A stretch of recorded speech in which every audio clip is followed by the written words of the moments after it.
How are you doing? This is David W. Williams, also known as Diamond Dave, the founder of the highest paid part-time job in the world options training academy. And what we're going to talk about today is why you lose in the USA. And what I'm going to try to help you do is get an understanding of why you may have had issues competing in the United States, how to get a better perspective to make you more competitive and to put yourself in a better situation to win in this American economic system.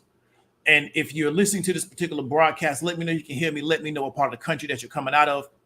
And we're going to go ahead and get right into it. Really quickly, before we start, this particular broadcast is being sponsored by www.thehighestpaid.online. That is an options training academy for three people in our particular society. The person that works a 9 to 5, they're dissatisfied with the amount of money that they make.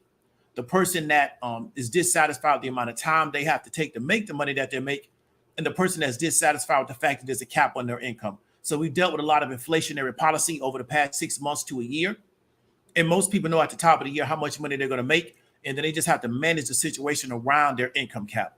What we figured out how to do is solve that problem by getting people to understand how to get the life that they desire by leveraging the financial markets. However, it's not a get-rich-quick scheme situation. It's not an overnight situation, but it is a solution to you and our belief that'll benefit you more and more as time goes on. So I want to really encourage you to look into that, and maybe your second half of the year can be better than the first half of the year. Now let's go ahead and get into it. So what we're talking about is why you lose in the USA. And one of the reasons why a lot of people lose in the USA is because they're under a false pretense. They're operating under a reality that doesn't really exist.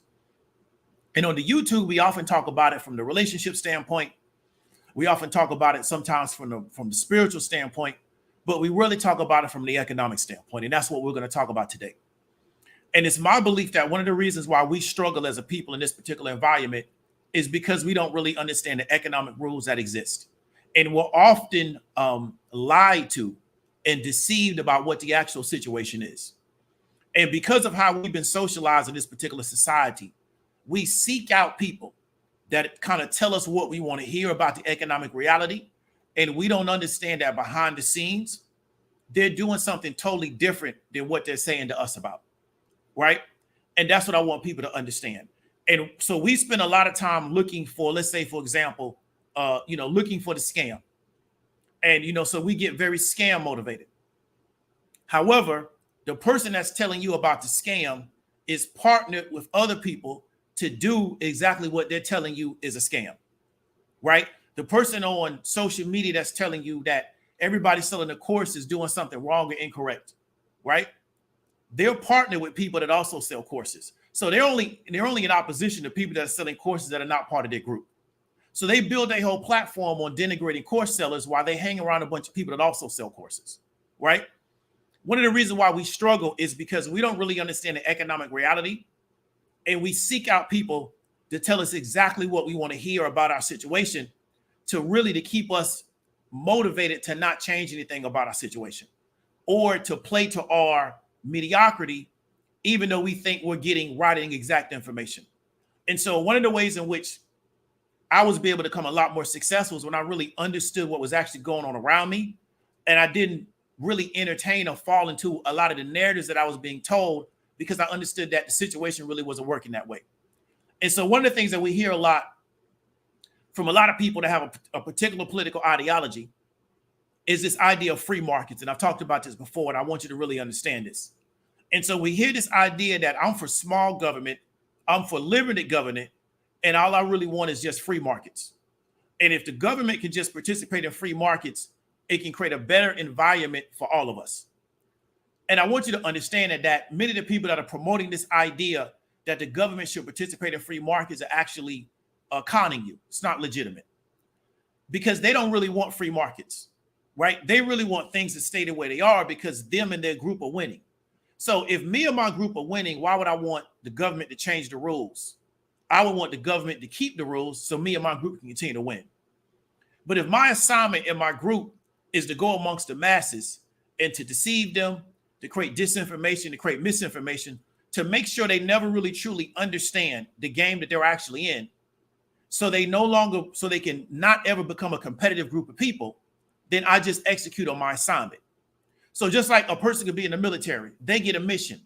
Their job, right, regardless of what happens, is to execute their mission. So they go out into the environment and their job is to execute their mission. Even if things are against them, even if they have to embed themselves with their enemy, their job is to execute their mission. We see agents everywhere when we're talking about Anglo-Saxons. I'm sorry, we're talking about other black people, but we don't see people in other environments that have a mission to deceive us, to give us false narratives, things of that nature. And so then what we do is we buy into a narrative that they're giving us because we think that means they're a fair and just person. So it makes sense to somebody that's looking for fairness and justice out of somebody if they tell you, well, you know, David, I don't really believe in color. I just see everybody as a human being. And Amos Wilson got us to understand that you've been made to believe that that's a fair and just person. But they only talk to black people like that. Right? So what you have to believe is that there's something wrong with being black to where I don't want people to see color. I'm not saying this color of your skin got to be everything about you, but to believe that I'm dealing with a fair and just person, and for them to believe that they can persuade you by telling you they don't see color, they just deal with the person, right? That's an issue. I see color. I don't care all the time, just like I don't care about sexuality. Do I know it? Yeah, but I don't care. But do I see it? Definitely. How can I not see it? Or if I'm made aware of it, how can I not be aware of it?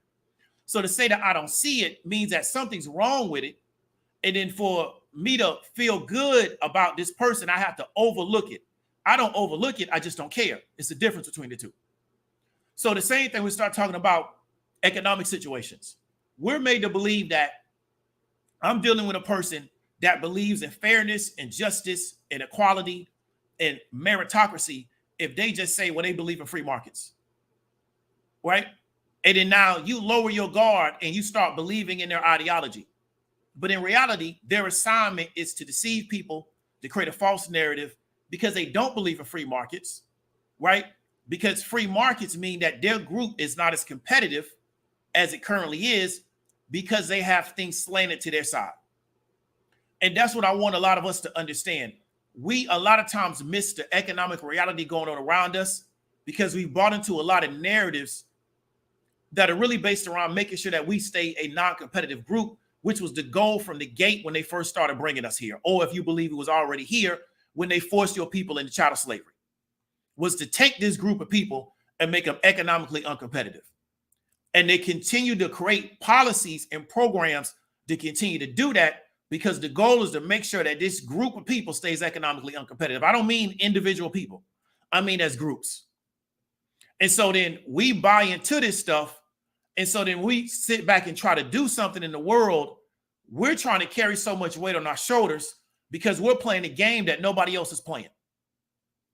So only black entrepreneurs and black people in business are supposed to play a game to where we get all our money out of the private sector and we don't look to get any government contracts because we're not supposed to have anything to do with the government. We're not supposed to be dependent upon the government. You have whole business verticals.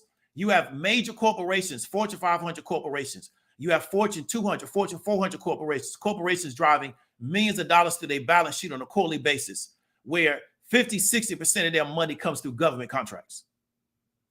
But you've been indoctrinated that you're not supposed to have any dependence upon government. Well, you do got dependence upon government because you're dependent upon the federal highway system, right? You're dependent upon government infrastructure for electricity, for plumbing, for things of that nature. So you have a massive dependency upon government to create infrastructure for you so you can do what you want to do in the world. But you bought into this idea that I'm supposed to build this thing up without any relationship with government, while everybody else runs to the government to get entitlements, to get special programs, to get taxpayer money to make their business more successful, right? And the people that are talking to you about free markets, they don't see any of that. They just talk about specific things because they understand that's what you want to hear. And then that's how they advertise themselves as this right and just person. So the reason why so many of us lose in the United States is because we buy into this ideology, right? And this country doesn't work that way, right? And we're going to kind of talk about that. And I'm going to give you like real life examples because we're really not aware that this goes on all the time around us. And we kind of connect to this idea that government is flawed, government is wrong, government can't do anything. And the same people that are telling you this to become successful entertainers, they're behind the scenes doing deals with government. So you got a guy that works on radio, also does television. He puts on his makeup, he gets his hair done, he gets under the lights, camera, action, and he talks about what's wrong with government. And it came out through documentation that he was doing real estate deals with the federal government because they were able to give him access to capital at a rate that was more attractive than the private sector. So government is bad for everybody else, but it's good for him because he wants to figure out how to be more competitive. Well, what's one way I can be more competitive? I can get access to capital at a lower rate because it's federal funding than I can if I go to the private markets. So he's trying to get an advantage over his competitors who may not be able to get that federal funding, but they got to now go to the private market. So they got to pay back money at a higher rate, which can put stress on their revenues. So everybody's playing this game, but part of being economically competitive, a lot of times, is to deceive your opponents as to what you're actually doing. And we don't understand that. So let's go ahead and get into it, and we're going to get up on out of here.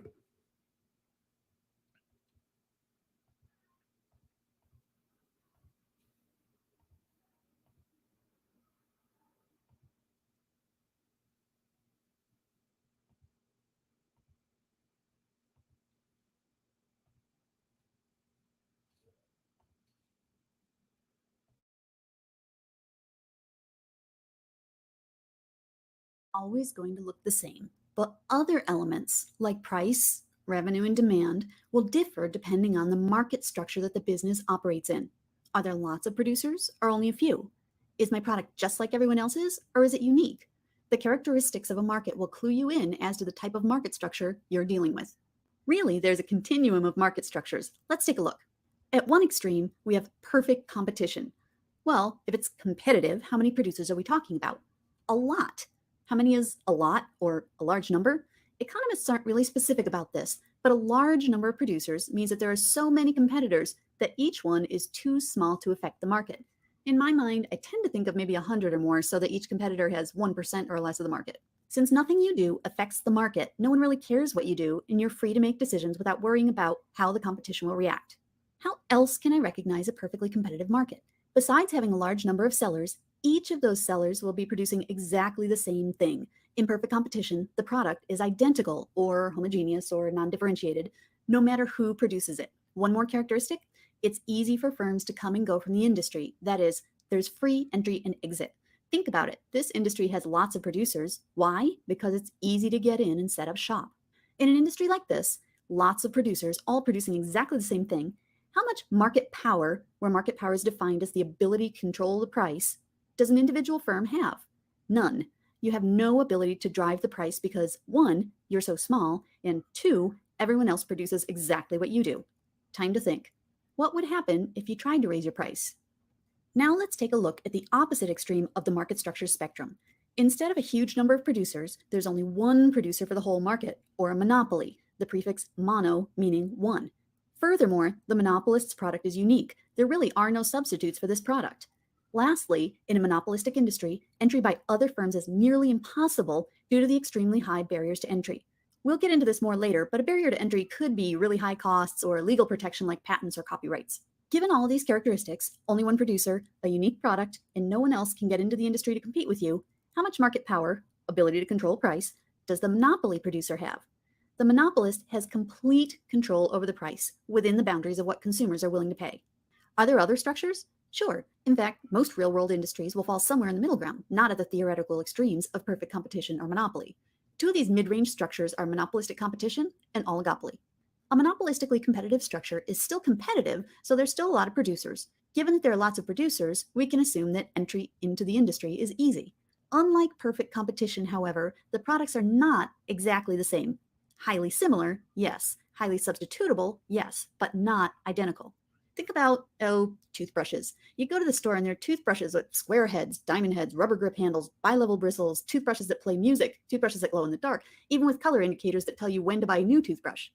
All toothbrushes, all highly similar and highly substitutable, but with slight differences. If I believe as a consumer that having a rubber grip handle helps clean my teeth better, then this differentiation gives the producer a small amount of market power. He or she could raise the price a little bit, and I would still buy that rubber grip handle toothbrush. If they raise the price too much, though, I'll switch to some other type of toothbrush. In oligopoly, well, the prefix olig means few, so I'll have a few large producers making up the market, each with a large amount of control or market power. There are some barriers to entry, so it's hard, but not impossible, to get in. The product in an oligopolistic market can be identical, like the members of OPEC who produce oil, or differentiated, like car manufacturers. Also, the small number of producers could be just a handful, like cars, or a couple of dozen, like the oil producers. The key is that there are few enough producers that each one has a fairly large chunk of the market, large enough that any individual producer can affect what happens in the market. Because everyone's actions matter, the producers become mutually interdependent. Whatever one does affects everyone else. This mutual interdependence actually makes the oligopoly the most complicated type of market structure to operate in. Now that you know something about each market, I have an exercise for you. See if you can come up with real-world examples for each type. What kind of product or products would fit the perfectly competitive structure? What about monopolistically competitive? Oligopolistic? What about monopolistic? Have your answers ready because I'll be asking for your responses in our next class. Become mutually interdependent. Okay, and I want to show you this because kind of got my videos mixed up, but we started talking about market structure. So if I'm a business, right, and I'm operating in a space and I'm in a perfectly competitive environment where we got a large number of sellers, we primarily have identical products, and it's easier entry and exit. Therefore, I have no market power. Why would I want to invest capital into that type of business environment? So when I used to do a lot of e-commerce, right? I used to do a lot of e-commerce, especially utilizing Facebook ads. One of the biggest challenges a lot of people had is because they were selling an undifferentiated product.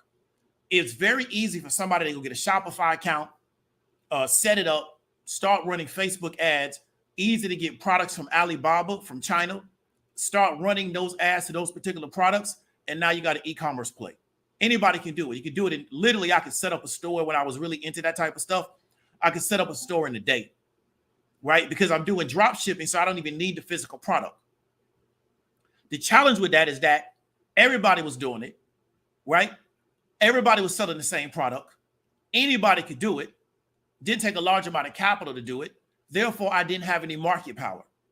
So what I saw in that space was people would not want to show you their website. Why? Because I don't want you to know what I'm selling. Why? Because if you know what I'm selling, you copy it, right? Because nobody was building brands. Everybody was just selling products. So it's very similar to where, I don't know if y'all got flea markets where y'all from, where a guy at one flea market is selling a certain type of clothing that you can get through those people in China, and a guy at another flea market on the other side of town is selling the exact same clothes, right? Everybody knows where everybody's getting their stuff from. So what they do to try to create some level of market power is they just create territorial power. But if I show up at that same guy's flea market, he's going to be upset now because we're getting all our stuff from the same place. A lot of times when you look at things in a store, one of the reasons why it's impossible for like you to get a toothpaste inside Walmart is because the people in Walmart pay for shelf space. So it's very easy for you to make toothpaste, to get it made, and to create a product. The problem is, where do you get retail space from? So now you're forced to sell everything online, and there's more traffic for that particular product on the retail side than is on the internet. So now you got to try to figure out how to build internet or online traffic to your particular offer. So that's how they create market power, right? So even though you got a large number of sellers, you got primarily identical products, easy entry and exit out of the market, but they keep market power because they go to Walmart, they go to your local supermarket, and they buy the retail space. The drink dispensers or the drink distributors, they do the exact same thing. You look at monopolistic competition, large number of sellers, differentiated product, easy entry and exit, small amount of market power, right? Oligopoly, which is what you see like in the car industry, definitely see that in the oil industry, used to exist also in the diamond industry. Small amount of sellers, difficult to get into the entry. You also see this in the energy industry, large amount of market power, right? Then you have monopolies. Most large businesses, most people that desire to build $1 billion business, you know what market structure they want? They want an oligopoly or they want a monopoly. And what they're going to do is they're going to use government policy to get that type of market structure, and then they're going to use government policy to keep it. If you look at how Asians deal healthcare in Black communities, what do Asians have? They have an oligopoly, right? They got a small amount of people that can actually sell the hair, right? Primarily what they sell is identical, but they have territorial rights, so they don't infringe on each other's territory. it's difficult for you to get into that space because they got it set up the way you can't get hair from the same place they get hair. And they got a large amount of market power. So black people, even though they spend the majority of money buying this hair from Asians, they can't get into the market, right? Those Asians or those Koreans, they don't desire a free market. They desire an oligopoly. Why? That's how we keep our power, right? So you coming in talking about, well, I want this to be a free market because I'm just looking to try, the best business is going to win. That's bullshit. Nobody's trying to do that except you. That's why you're losing. They came over here with the intent to create a cartel around hair care because they realize they can go into this black market that is an easy market for us to enter. Nobody's competing with us for this market. They're not going to fight for their market. They're going to allow us to just come in and take their market from them because they worried about everything else except that. And they don't have a desire to control the market. So they had a desire. So that's why it was easy for them to do what they done. And nobody has any issue with what they're doing because they don't have a desire to control the market, right? Same thing with a monopoly. There was an article, I want to say maybe a year ago. Visa was going to buy a payment processing company. And the United States government told them that because Visa already controls a certain amount of the transaction market, right? Through, I don't know, whatever kind of process they call it. But because Visa has such a large footprint in that market, if they was to buy that company, it would give them too much of the market. So, like violated antitrust laws. So Visa couldn't buy this other company. But that's the game they're playing. Visa is trying to acquire more companies that can give them even more exposure in their market to where no matter what direction you go in, you're dealing with a Visa brand or somebody that they're associated with. So this is the goal of all major corporations, right? They don't have any desire to have perfect competition because what do you get in perfect competition? You get a race to the bottom. This is what you get. You get a race to the bottom in perfect competition. But you're being told by people, and I'm going to kind of show you this video, which is what I wanted to show first, that you should desire perfect competition and just let the best business win. That's not how business works.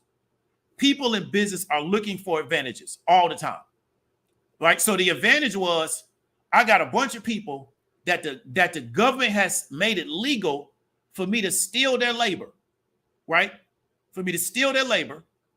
We steal their labor because it's legal. Then, even once we no longer have the right to steal their labor, we now go and fix the laws where they can't participate in society. So we continue to get even more of a head start, right?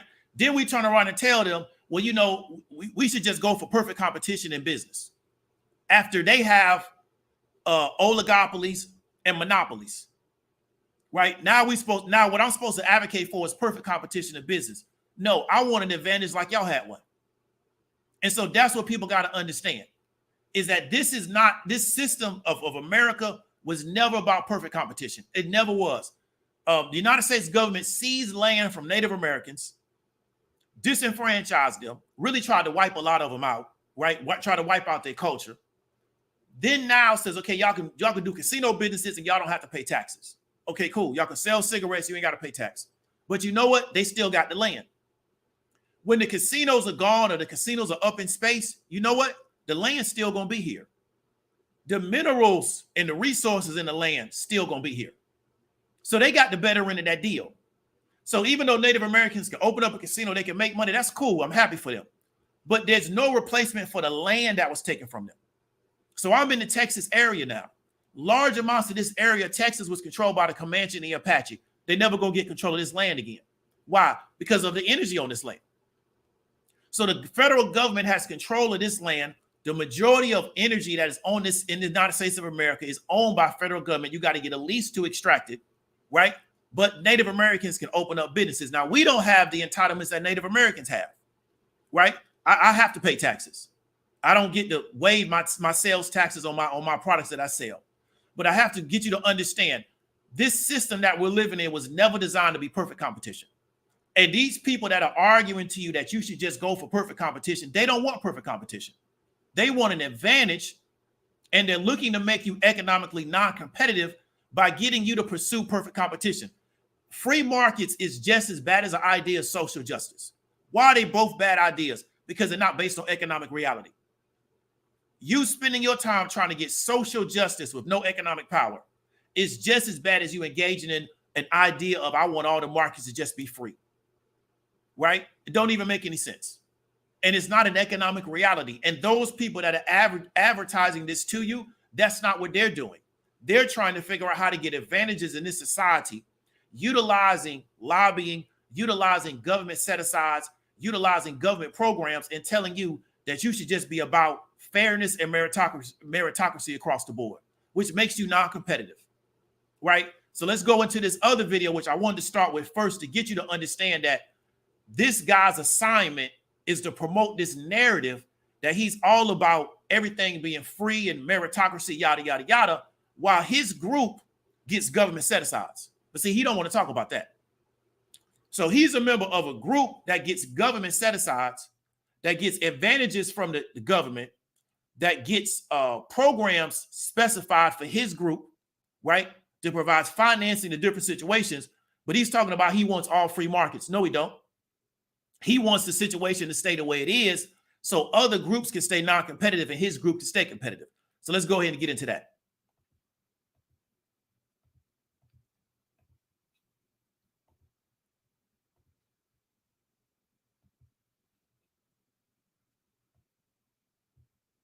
Howdy. So I've been following you since your Piers Morgan interview years back. That was awesome. Question. So I hear you put a lot of emphasis on the free market, fixing, for example, like racism and being self-regulatory. A pure example of this is if a business refuses business to a minority, a competing business will pop up and steal a business of folks who found the former business immoral, and that will run the racist business out of business. You're following me here? No, I got you.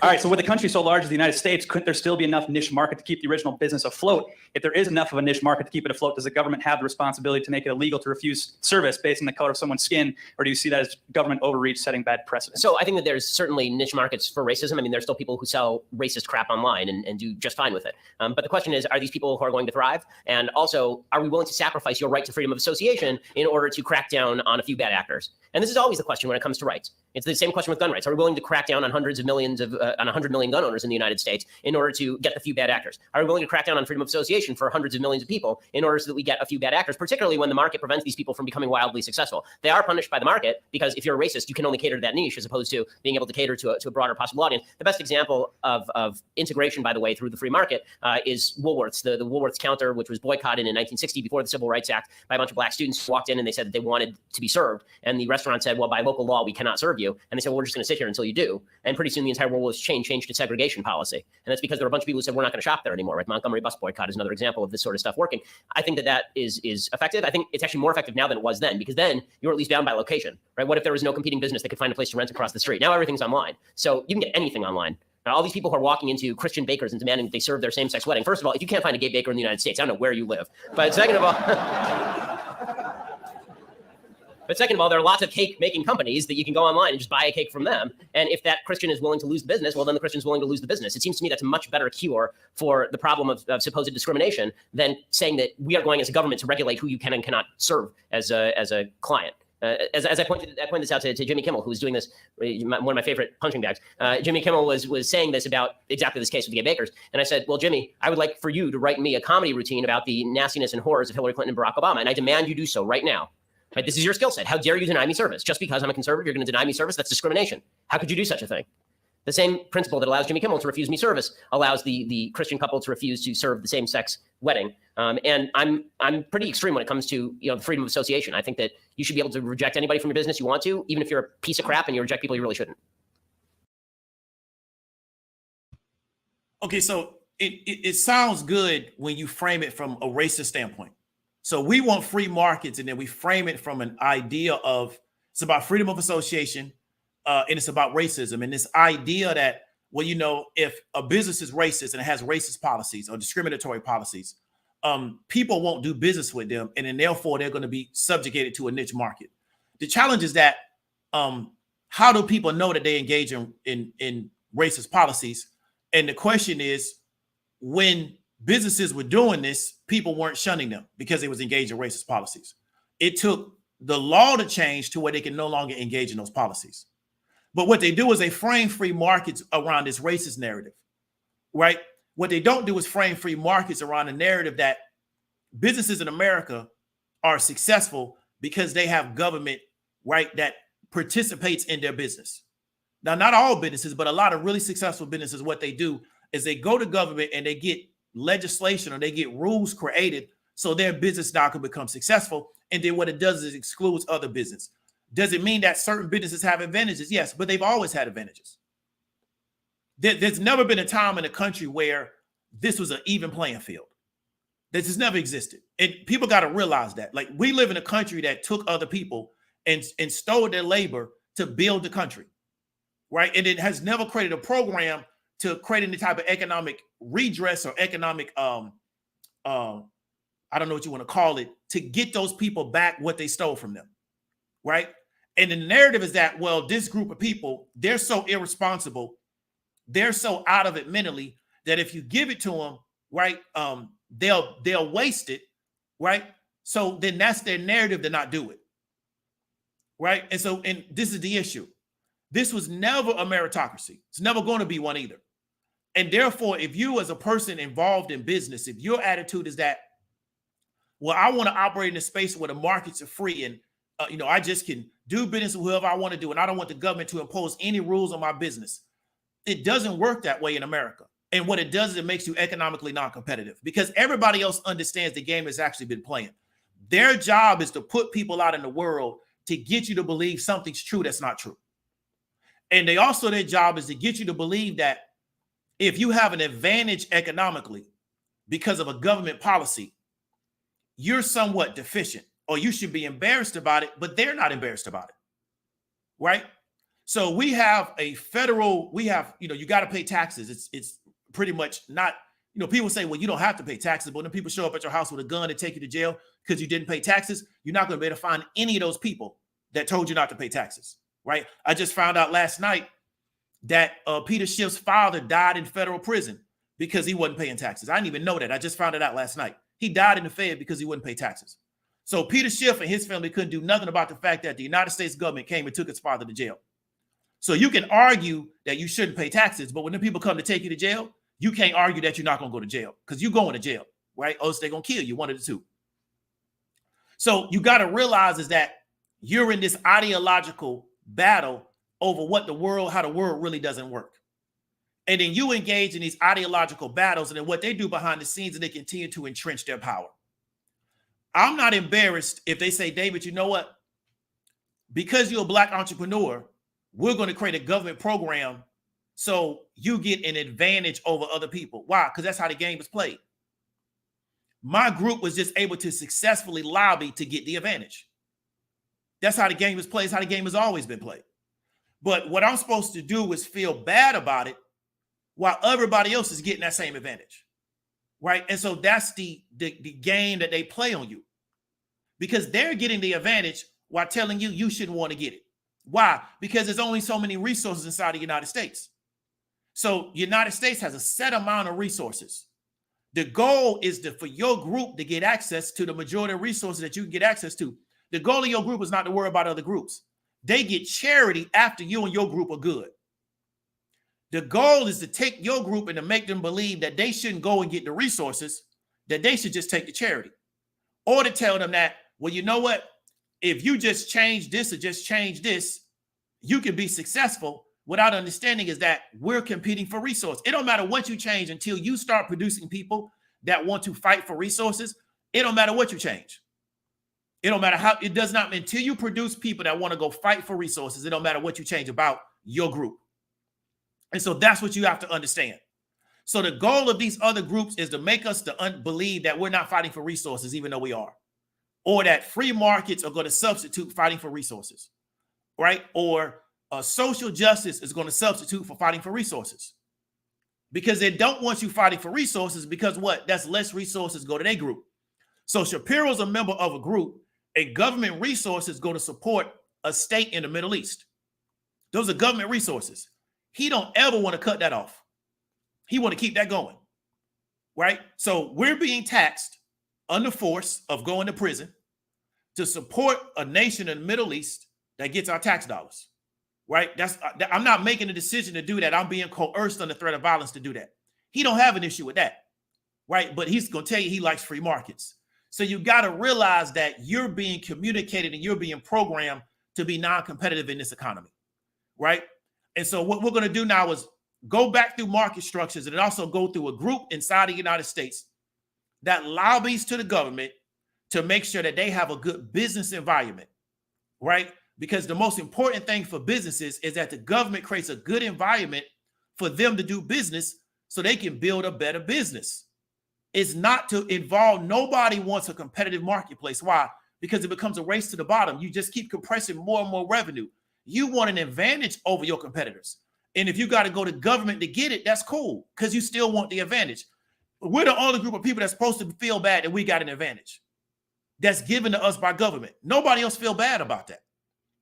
So as long as we have that psychological issue, it's going to be difficult for us to be competitive in this environment. So let me go through my banners real quick before I go to the slides, right?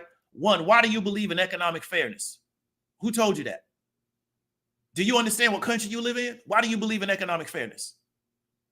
So you're made to believe that these other groups of people, they're cool because they believe in economic fairness. So we just started from square one and they made everything fair, everything will work out better. But they're never going to do that. That's not how this is set up. So, but they want you to believe in economic fairness, so then you now become economically uncompetitive. And then you never produce people that can compete for resources. So people complain on YouTube about, we don't have this, we don't have this, we don't have that. My question is, can you produce people that can be economically competitive for resources? Can you produce those people? Because if you can't produce them, if you can't participate in the production of those people, then that's the reason why you don't have certain things, right? You shouldn't depend on somebody else to produce them. Your group has to produce the people that are going to allow your group to become successful. Let me give an example. State of Florida wanted to produce football players. What do? We started trying to figure out how to produce them. Texas had a head start. California had a head start. The Midwest had a head start. They're all behind us now. It was never fair that they had a head start. It was never fair that a lot of those schools have more fun and they spend more money on high school football in Texas than probably any place in the country. It don't matter now, because we decided that our group, right, in the state of Florida, we're going to produce elite football players. And it took us 20 years and now we do it. Was never fair. Everybody had more funding than us. Everybody had a head start. But we decided this is what we're going to produce. It wasn't another state's job to produce these type of people for us. So if we can do that in football, we can do it in any other area, because why? That's what we put our attention on. But if we were looking for fairness and saying, well, you know what, everybody else gotta give us, they gotta stop what they're doing, or we're looking for meritocracy across the board. You don't have a private school in Florida become a football power, right? And competing against big state schools. It never happens, because nobody was looking for the situation to become fair. And that's what you got to understand. Competition a lot of times is not fair. It's still competition though. It's not, you want it to be as fair as possible, but people that have a head start have no desire for you to get to where they're at. That's how the game works. The world is based on groups that advocate for their economic purpose, right? That's how the world is based. So if your group is not advocating for your economic purpose, I don't know what y'all are doing, because that's how this world is built. It's based on groups that advocate for their economic purpose, right? And they don't sometimes do it locally. They sometimes also do it internationally. Okay. The majority of economic success is based on the rules created by government. So I apologize for the typo. The majority of economic success in this country is based on rules created by government. It's not because a guy just has a great business mind. It's not because people just got great products, right? That's not how it works. It's based on the rules created by government. You have companies all the time. Tesla got upset because they felt like Biden was trying to cut them out of the EV programs, right? So Musk was upset because he felt like he was getting cut out. Why? Because without those subsidies, he doesn't believe he can be as competitive. So he needs the government to continue to subsidize the cost of EV cars to make sure that people still want to buy Teslas. Because if we add another $7,000, $8,000 to the car, even though now that they raised the price, then we put another $7,000, $8,000 on top of that, that car may not look as attractive to a consumer now. So he wants to make sure that government keeps that subsidy going, keeps those EV credits going to do what? To make sure that Tesla has a chance to be competitive. He don't want to get cut out of those deals. But he's supposed to be this genius entrepreneur who's thinking 30 years ahead of everybody, yada, yada, yada. But he's still lobbying the government to get rules that would allow his country to be successful. He gonna do the same thing with SpaceX. He needs government money to run SpaceX. That's not private money. That's government money. So we're playing the wrong game, and we're letting people lie to us about the game that's being played because we're looking for fairness. We're just looking for the one group of people that's going to treat us fair. Ain't going to be fair, right? They got an advantage over you. You got to figure out how to be competitive on the behalf of your group, even with that advantage. And it's going to get dirty, and you got to be built for that. Because like Peter Schiff, they put his father in prison. Peter Schiff worth $70 million now. But he had to see his father die in prison because why? He saw that these people are going to play dirty. That's just how this game is. That's the real game will actually end. So you can sit on the sideline, but you're not going to get the benefit of the people that's in the game. And what we got on YouTube is a lot of people that want the benefit of the people that's in the game, but they on the sideline. Game don't work that way. You got to get in the game, right? And that's what people got to really understand. So we're going to go through these slides, and we're going to get up on out of here.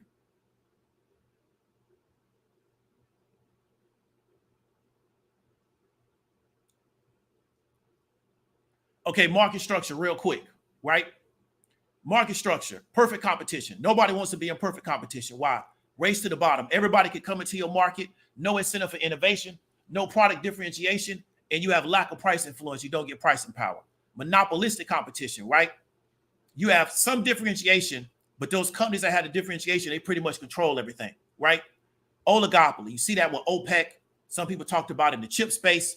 That's when you got a small amount of competitors. A lot of times they collude to do things together. Now, that's supposed to be illegal inside the United States, but we do have some companies where we think they're engaged in that.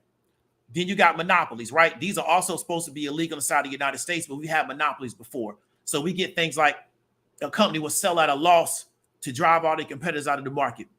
Amazon's been accused of doing things like that. But these are the three types of market structures. If you're going into business, you're going to be operating under one of these structures. You want to ask yourself that before you go into the business. How is this market composed? How is it set up?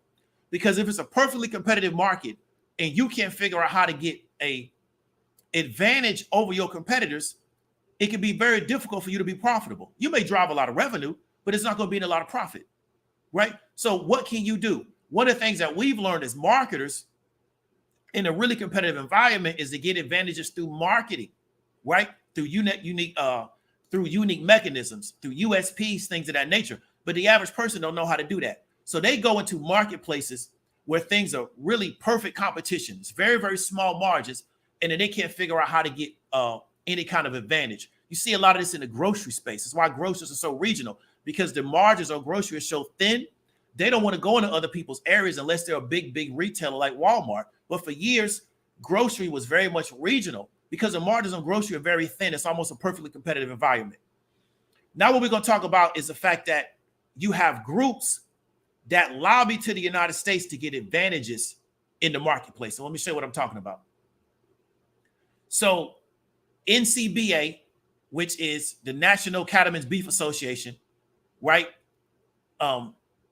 announced additional funding for beef supply chains. So on 2021 of October, they got an additional $100 million investment into the food supply chain into the food supply chain infrastructure. That's from the USDA. So that's taxpayer money, right? That was more money on top of what they was already getting, which is $500 million in federal funds to support national food supply chains, right? And the most effective means of distributing those particular funds. So the NCBA submitted comments calling for federally guaranteed low interest loans and grants to be distributed to small meat packers looking to expand and new market entries designed to construct new regional and mid to small size processing plants. So what they're looking for, right, is low interest loans, which is going to be guaranteed by the government, grants, which is government money, distributed to small meat packers to make sure that they can get the financing and the capital to survive and expand, and also new interests looking to construct mid to small size processing plants. So they want government money so they can be successful in this environment. Now, it benefits the government. Why? Because they feed people, but they still asking for government money. So now if I can't get the government money and they got an advantage over me because they can get government money, but I can't. Well, how do they do that? Looking at this particular argument, it's called Open Secrets. It shows money in politics. National Cattlemen's Beef Association 2021, that's their lobbying expenditures, right? So this is how much they lobby the government. $400,000 over the course of that particular year. You get to see all their lobbying reports. So you got to understand that these companies spend money to get money back because they want an advantage in their particular environment. So one of the reasons why we lose in this particular country is because we're playing the wrong game, right? We're playing the wrong game. And we're being told to play a game that's never going to allow us to win. And you got to get over, right, that the government gives you an advantage and you're supposed to feel deficient. This thing with Clarence Thomas talking about when he went to Princeton, he felt bad because he got in because he was black. Well, Negro, you should have left then. Why you ain't leave if you felt so bad? Because he's trying to program you that any kind of government set aside means that you should feel bad about it. Well, Anglo-Saxon women get into Princeton, they don't feel bad about it. See what I'm saying? So this is what you're being taught. So when you get a government set aside, you should feel bad, or you're so incompetent. So we could give government set asides of black folks, and if 100% of them don't do the right thing with the money, that's an example of why we should get government set asides. Like you have Negroes that believe this because they really hate themselves. This system produces a lot of our people that think that way about themselves because it don't work if black people don't hate themselves. So they really hate themselves. So they look for any reason to show that a black person done failed or did something wrong. That means they shouldn't get nothing. Now, everybody else don't mean nothing. So when the Garcias and what they did with Carvana, that don't mean that Hispanics should be CEOs. But you have a black person do that, and now that's the example of why black people shouldn't be in business. This is how they've been programmed to think. You got to understand that this whole thing is an effort to make you non-competitive, right? And some of the same people around you are designed also to help you make you non-competitive.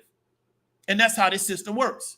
So you had Native Americans that went to other Native Americans and say, you should take these treaty deals from these Anglo-Saxons. Why?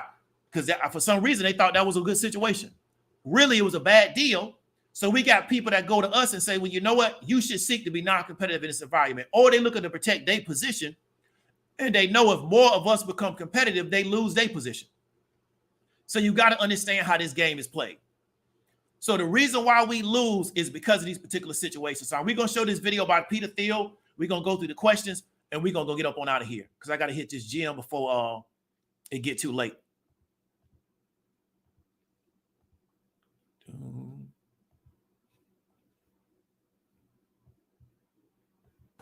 Offers a series of different answers I have to this question, things that I believe to be true that most people do not agree with me on. I'm going to just maybe share a few of those with you today.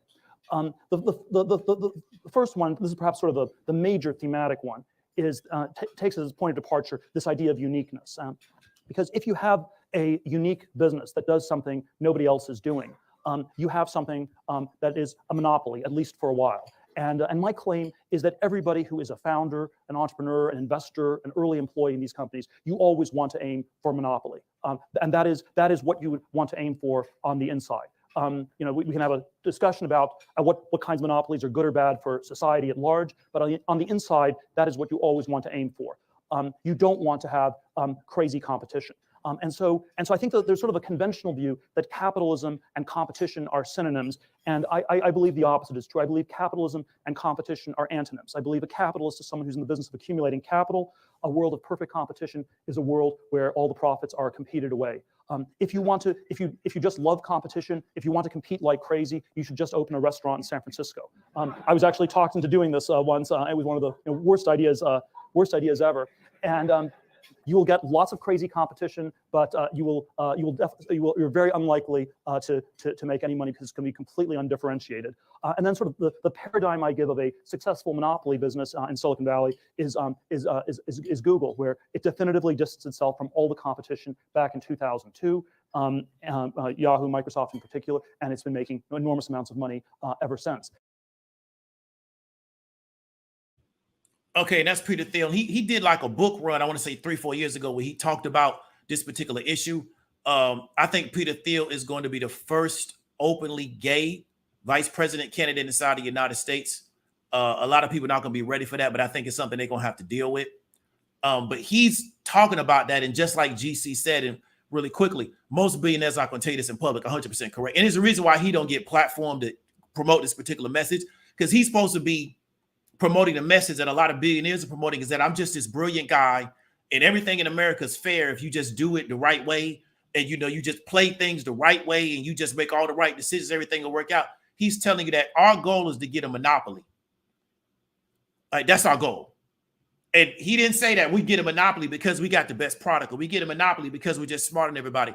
If we got to go to government to get a monopoly, then that's what we do, right? And so therefore, we don't have to worry about, because it doesn't make sense to invest in an area in which we're going to just end up in pure competition. We want to drive all our other competitors out of the market, and we may do that with legislation. We may do that with law. We may do that the fact that we can get an advantage over everybody else through a government policy.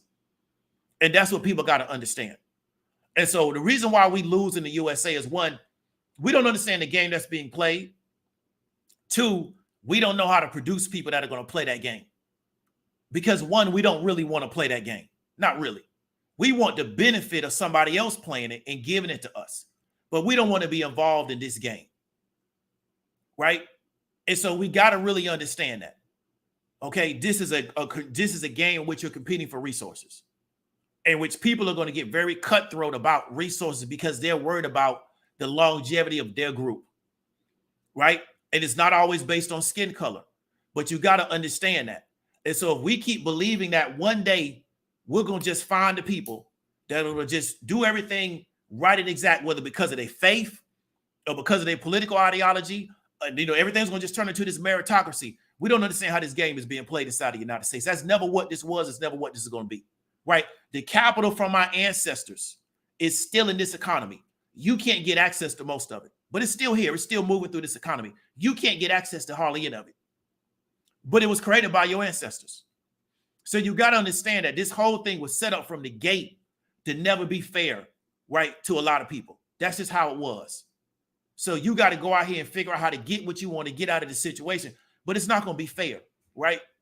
So let's go through the comments. Let's go ahead and get up on out of here.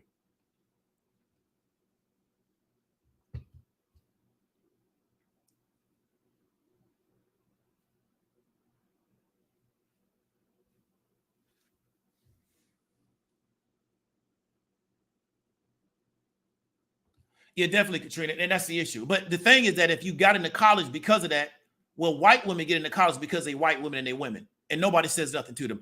So heads up, they're saying now that the Supreme Court going to look at affirmative action in colleges, right? So then what they're going to do now is they're going to create a narrative that is about race, because you got this organization that is upset that they feel like Asians get denied college opportunities. But what they're not going to put on the table is the fact that white women are the biggest recipient of affirmative action, because they don't want to exclude her out of affirmative action.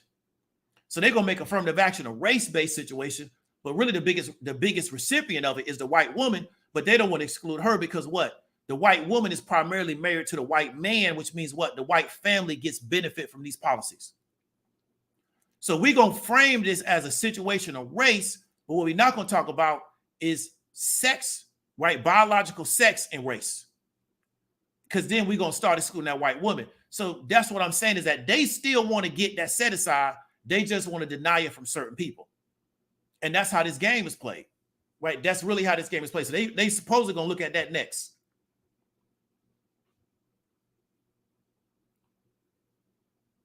Yeah, it's real low. It's real low. The grocery business is a rough business to be in. It's really rough. And definitely. That's why I don't, when people come on, social media with, I got a business and we did so-and-so and so, recurring revenue. I know that's not profit, and especially in the e-com space, a lot of times the margins can be real small. I know, because I worked in that space. You can be driving a lot of money, but a lot of it you don't bring home. You spending all the money just to make it. Definitely. And we talked about that extensively.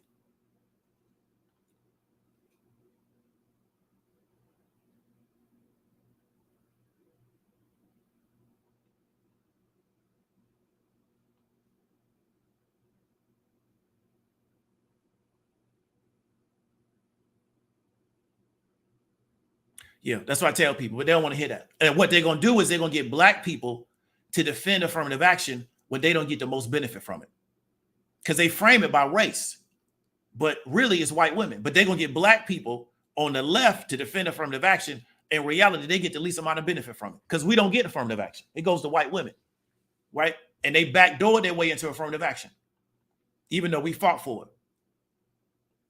Yeah, I understand that. I agree with that. We need reparations, but it's some other issues going on outside of that. But I agree that we do need reparations.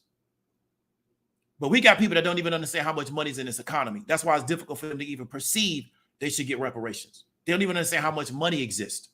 We look at the amount of money that's been given to Ukraine over the past 6 months.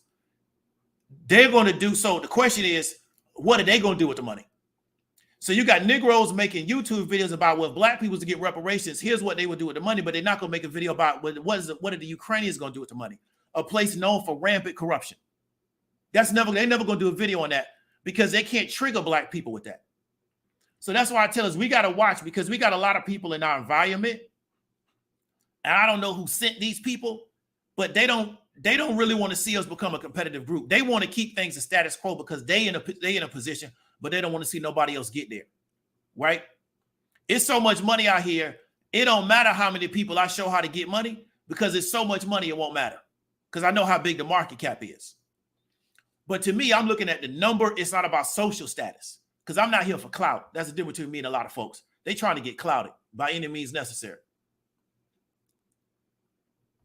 So public assistance versus private assistance. The public assistance frowned upon, while the private assistance buried death in the reports. Yeah, you're 100% correct. Yeah, definitely. Yeah, I found out last night, Erica, he had like skin cancer, didn't get treated, and it just spread all over his body. And then I watched some videos of him at like conventions. He had a book teaching people how not to pay taxes. I said, yeah, I knew he was going to go to jail for that, because you ain't supposed to teach people that. It's stuff I know about credit. Somebody told me you should create a course about that. I say I'll be in jail right next door to Trudeau. I'll be in the USP. I'll be in one cell and Trudeau will be in the next cell, because you can't teach people that. I ain't going to jail behind y'all, because y'all ain't going to get me out of jail. So I'm not going to go to jail for y'all, because y'all ain't going to get me out of y'all not going to support my family while I'm locked up. So I'm good on that. You got to watch what you teach people, because Schiff said his father didn't pay taxes, and he never had an issue. It's when he started teaching people how not to pay taxes is when they came after him. I say that was his mistake. That's why I'm not going to teach people what I know about credit. Y'all go to a credit repair service and work with them. I know how to really deal with that. I'm never going to teach it. I taught it to one person. Ain't going to teach it to nobody else, because I'm not going to jail for y'all, because y'all not going to get me out of jail. I'm going to go to jail for somebody that's going to come get me out. The government do not giving us land up his land a bad deal. Yeah, definitely. Yeah, definitely. That land got all the value. That land worth trillions of dollars. Trillions of dollars. I mean, all this land out here in Texas got oil under it. So they know what time it is. That land worth trillions. They got gold on the land, everything. Coal, gas. It's crazy. But big up to the Native Americans. They got good business, especially down in South Florida. So big up to them.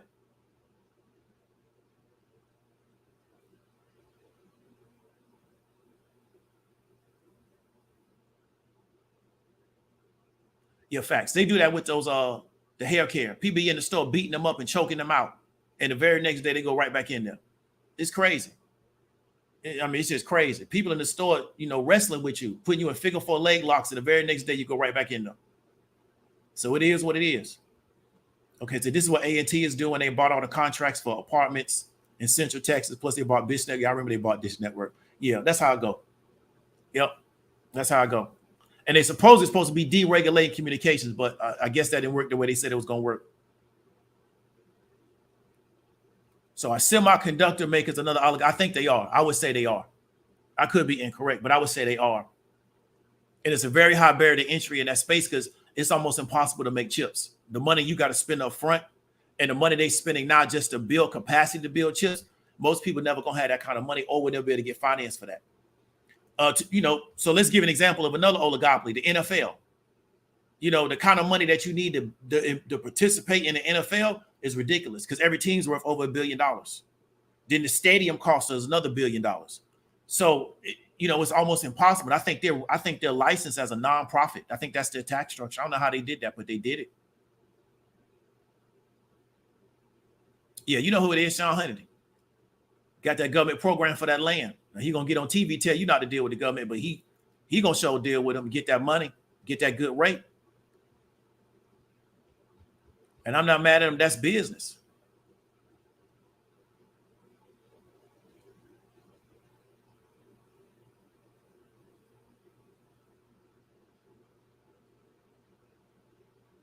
Yeah, they will. But that's the reality of the situation. That's why they won't get rid of it. So Erica says, every time I say something about white women affirmative action, people get mad as hell. Yeah, they will. But it is what it is. You know what I'm saying? They get the biggest amount of benefit from it. And that's why nobody really wants to stop it, because the white family gets the benefit. The black family gets little to no benefit from it. That's the issue. You know what I'm saying? They get all the benefit, but they'll put us on the forefront to fight over it. I don't get no benefit from affirmative action. I don't care if y'all get rid of it. It ain't gonna stop nothing I'm trying to do. Yeah, it is. It's real. It's real. Once you add in, it's just so much cost running e-com. It can be done. It's just difficult to do. But it's easy to get into the e-com space. I can teach you how to set up an e-com store in the afternoon. Go get your products off Alibaba, but it's hard to get profit out of it. It just is. It's hard to get profit. You finna work too. And you 100%. Erica says the ad spend on e-commerce, what folks are talking about 100%. It's that ad spend. Until you build a brand, and it's hard to build a brand in a space where you're selling an undifferentiated product, because then maybe you got to white label it, but then people still don't know your brand. You know, so it's difficult. It's not as easy, but it's easy to get in. But that e-com on Facebook was super hot, like 2012, 2017. Everybody was doing it. That in Teespring, everybody was doing that. And I know guys made a lot of money, but it's just difficult because everybody was doing it. And so everybody was trying to hide what they was doing because there was no differentiation and anybody could do it. Yeah, corporate, but they can know it. But the question is, do you have the will to go do it? One good movie I tell people to always watch is Apocalypse Now, right? It's something that got talked about, General Kurtz. Is the will to go do something. So we can know something. Now, are you going to go do it? Right? Because when you get in opposition with other men of other groups and they decide, and we've seen this in the past, places like North Carolina, places like Florida, really all over the country, where they're going to come wipe your group out. Now, what do you go do? See what I'm saying? So that's the thing. We can know everything. What are we going to do? And I think that's the question we don't ask, because we have failed to produce people that are competitive in these areas. We can't produce them, right? So that's the thing, is that everybody else has figured out how to do that. And it's fall on both people. It fall on the man and the woman. It don't fall on one person. So when your group cannot compete people that are going to go compete for resources, you're going to always take the less, right? So you can know intellectually everything. What are you going to do? Right? That's just the question. What are you going to go do?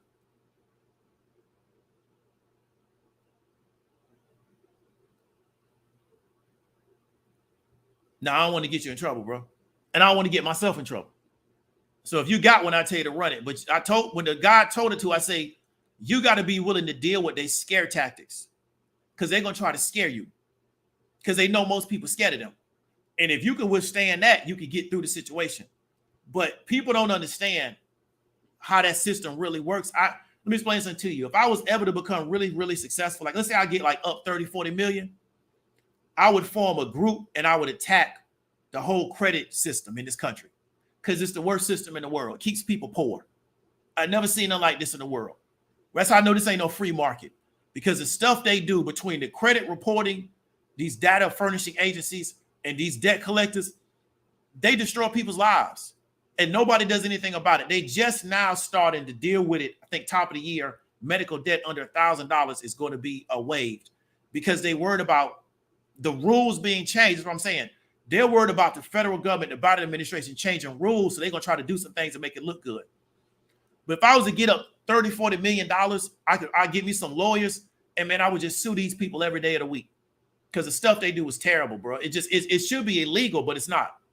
And it destroys people. You know, they just have the worst system in the world, but I know how to deal with it. But I would go to jail telling y'all how to do this stuff. Like, for real, I go to jail. I won't go to jail for teaching y'all how to trade. I teach y'all how this credit system actually works in real life. Man, I'll be in jail. I'll be right next door to Trudeau. Right there, we'll be eating sandwiches together. Because I'm telling you, bro, it's messed up. It's messed up, bro, the stuff they do to people. Yeah, definitely. Good for him. I put that guy on my YouTube that got them government contracts in DC. That's where the real money at. That's where that real money at. Is that you can get so wealthy doing government contracts. That's where that real paper at.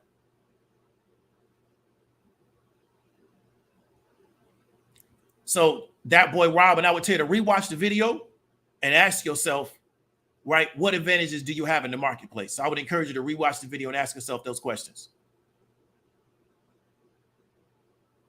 So Erica says the only semiconductors left in Ohio, and said government give me more than, yeah, exactly. And he talked about by the time they got them up to speed, it'll be too late anyway. You know what I'm saying? Because we haven't invested in those particular areas in such a long time. So, but I think they should do it anyway, just to have a back door, just in case China decides to invade Taiwan and we be stuck. So I think it's worth the investment. But it's going to give those semiconductors an advantage, because why? They're going to get that government money. But I think they should get it just so we got a back door, just in case China decides to invade Taiwan and then we can't get nothing. Buffalo Bills pitch to San Antonio, Austin, Texas, the only ones with the money. Yeah, I feel you. I don't mind them in Austin. It's kind of close to Dallas. I like them in San Antonio, but that's a small market. But they got the money, they could get them. Trump was supposed to buy that team back in the day. I forgot where he was going to take them to. Yeah, but you gotta, you got to have real paper to get into that deal. NFL teams is crazy, man. But it's a license to print money.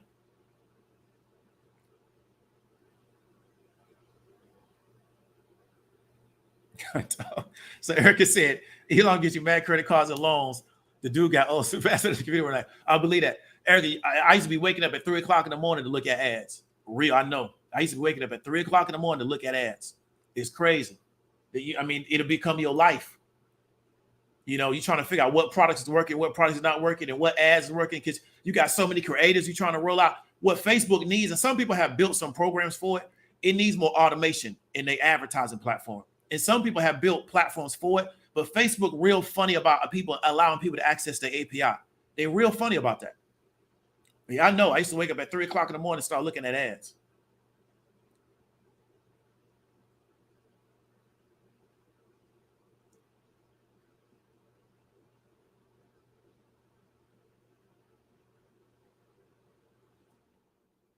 Yeah, this is a good comment from Erica about these veterans. So I meet military all the time and ask, what do you want to do? You get government contracts, easier hotel or some rent. Yeah, I don't know. I don't think they know. And do they have the desire to do it? That's the issue. Do they have the desire? And I think maybe they could benefit from a program, a transitional program. One of the biggest things I think with our veterans is we don't transition them well. They get indoctrinated into military life, and then when they get out, they just kind of a lot of them just kind of get dropped off. I think we would do better if we transitioned them. I did think that's a big issue a lot of them have. I don't know a lot about trucking. Miss Goldie Jones, I would speak to Erica Williams, a Classic Climb, Smartphone Money, about trucking. She got a lot of experience in that area. I don't have no experience in trucking. I drive cars. But I got a lot of respect for my truckers because he rolls crazy. I don't know how they do it.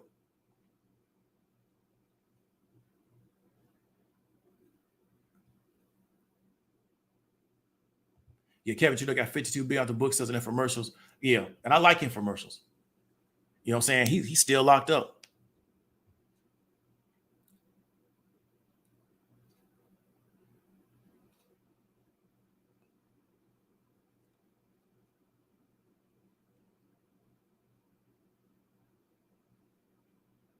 Yeah, not only we go to jail. Yeah, it go like that. They go like that, but they're not gonna help me if I get in trouble. You know what I'm saying? And that's the thing. I'm not gonna spend time in jail trying to help people that ain't gonna help me if I get in trouble. I'm not gonna do that. Because they'll take it and do it wrong, and then I'll get in trouble. That's another thing people do. They take the stuff and do it the wrong way, and then you get in trouble because you're the one that taught it. So no, I'm good. I'm good on that. I taught it to one person, and I said I'm good on that. But it's crazy when you understand what it is, and it's not a paperwork game. It's a way in which you do it, because it's very similar to what corporations do. But we're not taught to think like that. We taught to see everything from a consumer standpoint. But you got to ask yourself, how can these corporations have $30-40 billion of debt and still operate? And nobody coming in to still take nothing. They're not coming in to take their assets. They're not getting their account seized. They're not getting sued by their creditors, and they still operating. We don't understand, because the average consumer don't look at corporations like that. So I learned this from another guy that's in the actual financial markets. And once he taught it to me, I said, okay, that's what you do. But it's a process. It's also not overnight. And most people, when it comes to credit, they want a quick situation. That's how they get caught up, right? Because I know a dude on YouTube, he a real scammer. Like he was doing the CPN stuff and taking the transient person that got an ID and getting credit on them and stuff. They was doing that 10 years ago. And he also said that if you want to fix your credit, you know, it can take 6 months to a year to get it the way you're trying to get it. But everybody looking for the quick, and that's how they get caught up, right? What I was taught a person to do is not a quick scenario, because it takes time to get to where you use the strategy. So you got to let things happen. Most people don't want to do that, and they don't have the financial reserves. So one of the things they do is they keep you so poor and financially stressed. You got to play their game because you need to use their stuff just to make it through life. And that's how they get you. So that's the system. So they keep you on that hamster wheel. If you can get off that hamster wheel for a minute and deal with your situation, you're in a much better position. So Dave Ramsey right about certain stuff, but at the same time, I don't agree with everything he say. But he right about certain stuff. I agree with him. But he don't tell everybody the whole truth because he tied into the system. He can't tell you the whole truth because he get money from government. Big money from government. So he can't tell you everything because he ain't gonna mess up. So Katrina says they have a veteran transition program that's mandated by law. It's expensive. Okay, so I ain't know because I ain't got people in the military. Because you see a lot of guys get out, it's like they get lost in the sauce. So I don't know if they don't participate in it, because you see a lot of guys get out of the military, it's like they get lost in the sauce. So I'm like, do they got a transition program to transition them back to civilian life? Because when I was in college, you had a lot of guys that had came back from the war and they was in college, and it was like they was just lost. They was in school, but you could tell they really weren't all the way there. And I was like, what kind of transition program do they have to get them back to civilian life? So I didn't know. So I don't know what's going on. I didn't know what was going on. So that's good information.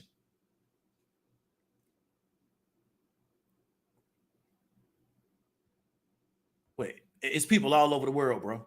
People want stuff overnight. They want a quick solution. So a lot of them solutions ain't quick because it took a long time for a person to get in a bad situation.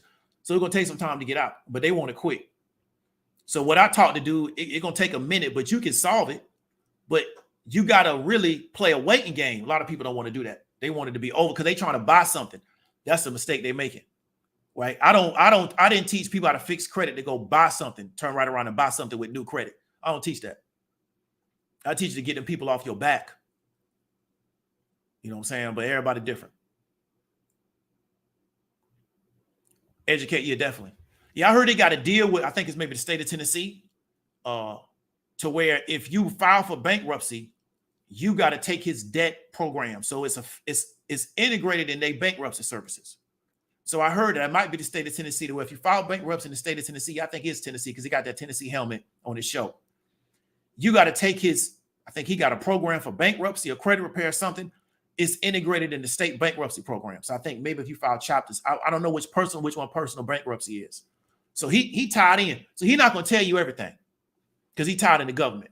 He just going to give you a little bit. And I ain't mad at him. He's going to protect his backside. It is what it is. So Kevin McNeil said it's called MedBoard. I wouldn't know. You know, but like I said, I went to college with a lot of guys that was veterans. It's like, I just wondered, did they get transitioned? Because they was in school with me and it was like they was out of it. And I was like, bro, these classes really not even that hard. Yeah, over 1,000 churches use Dave Ramsey program. Dave Ramsey's one-on-one and cross-reference. Yeah, I believe that. I believe that. He getting a lot of money. I ain't mad at him. He got a good business. And he know his market. So big up to him. Because a lot of people teach what he teach, but he know his market real well. He consistent. You know, he do his thing. He's helped a lot of people. So big up to him. So that's going to be it, man. I hope people got value from it. But I really want to encourage people, right, to don't get confused about what's the game that's being played, right? And understand that we can get the information. Just like Katrina said, they have the transition program. It's available to you. But if we don't take the information and go out here in the world and do something and actually engage with these people and understand that this is a competitive sport and everybody can't get resources. Somebody gonna end up without resources, just like if me and somebody go play a basketball game, somebody got to lose at the end of the day. There's no such thing as a basketball league where everybody wins. So that's what people got to understand is that, you know, we got to start trying to figure out how to produce people that can be economically competitive so we can get an economic benefit. It's not just about I know something, I read a document, and then that's it. I don't do anything else. Or I'm looking for a fairness situation, or I'm looking for just social justice with no economic justice. It don't work that way. So I want people to really think about that. Hope you get value from it. Want you all to be safe this weekend. You know, if you're out 4th of July weekend, watch your surroundings. Make sure you're aware of what's going on, right? Because, you know, they might get them firecracker sounds and you might think you're hearing firecrackers, but really you're hearing something else. So make sure you stay on point out here. David W. Williams, also known as Diamond Dave. I'll talk to y'all later.